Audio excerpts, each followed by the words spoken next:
আসসালামু আলাইকুম। সবাই ভালো আছেন তো? অ্যাকচুয়ালি কি আমি ভালো না, কারণ হলে কি 15টা বছর এই জায়গায় কাটাইছি। ঠিক আছে, এই কোম্পানি আসলে কোম্পানি খুব ভালো। আমার যা রেন্ট যে আছে চাওয়া ছিল সব পূরণ করে দিছে। ঠিক আছে, আমি টাকা পাইছি আপনার 2,70,77 টাকা। ঠিক আছে, আলহামদুলিল্লাহ আমিও খুশি আছি। ঠিক আছে, আর আপনারা আমার জন্য দোয়া করবেন।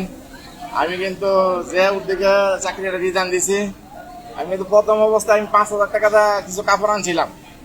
5,000 টাকা কাপড় আনার পরে দেখি এটা কিছুই না, পরে আবার 15,000 টাকা আনছি, কিছু হয়েছে। তারপরে দেখা যায় আমার ফ্যামিলি সেলাই মেশিনে কাম করে, আমি 100 টাকা লাভ করলে 150 টাকা সিলি কাজ করে।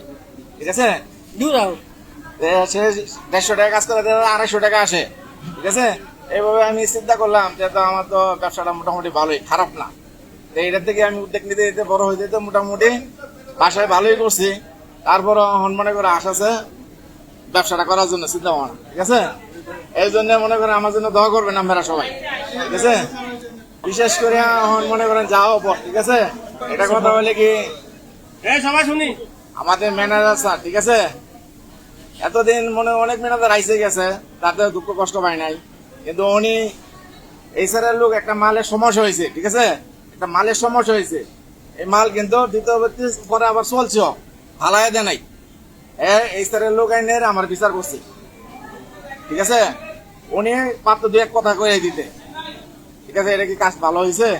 এই বন্ধুরে আমার এই স্যারের লোক মনে করে 2 চক্কর মতো দেখতে পারেন এমন বোঝা গেছে।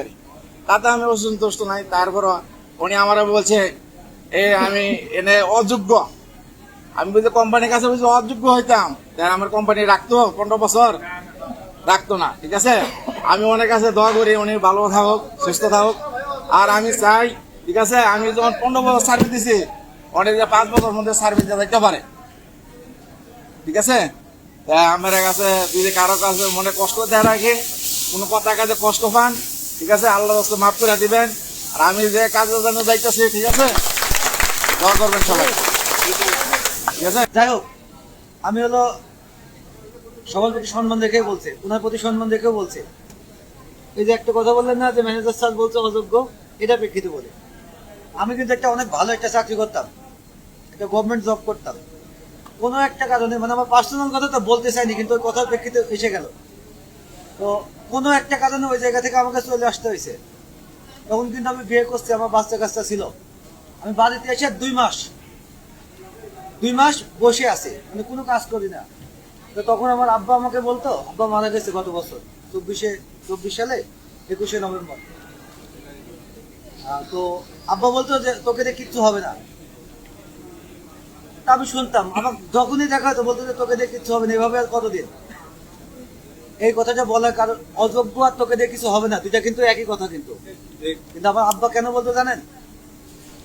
আব্বা খুব ভালো করে জানতো যে ও কোনো কারণে মনটা খারাপ অথবা স্বাভাবিক বুদ্ধিটা কাজ করছে না, যদি একবার জেগে ওঠে, মনের ভিতরে যদি একবার জেদ উঠে, তাহলে অনেক ভালো কিছু সম্ভব। তো একদিন আমার খুব রাগ হয়ে গেল। আমি বললাম যে আব্বা, এর থেকে আমি ভালো কিছু করে দেখাবো। আসলে সরকারি চাকরি বিকল্প কিছু হয়? না, বিকল্প হয় কিছু? আমি বলছি যে আমি এর থেকে ভালো কিছু করে দেখাবো। বলে করে দেখা, করে দেখা। আমি আবার নতুন করে আমার জীবনটা শুরু করলাম। ঠিক আছে, সরকারি চাকরি বাদ দিয়ে এসে আবার 3400 টাকা বেতন দিয়ে শুরু করলাম। আজকে আল্লাহর রহমতে এই জায়গাতে। তবে এখানে আসার আগে যে জায়গায় ছিলাম ওটা আমার বাবা দেখে যেতে পারছে, এখানকার এটা দেখে যেতে পারেনি। তো এই জিনিসটা বলতো, উনি চলে যাচ্ছে, হয়তো ওনার মনে এটা একটা কষ্ট, কিন্তু এই জিনিসটা কেন বলতে জানেন? যে হয়তো কোনো একটা জিনিসে ও ভালো কাজ করে, কোনো একটা জিনিস হয়তো যেটা ভালো লাগেনি, এই জিনিসটার মাধ্যমে ওনাকে জায়গায় তুলতে চাইছে, যে উনি বুঝতে পারেনি। যদি মনে কষ্ট নিয়ে যান, এটা আপনার সারা জীবন মনে থাকবে। কোনো কারণে কোনো কারণে যদি মনে কষ্ট থাকে, আপনি মনে হয় আমি আপনার কাছে ঠিক আছে, মনে কষ্ট নিয়ে যাবেন না নাকি?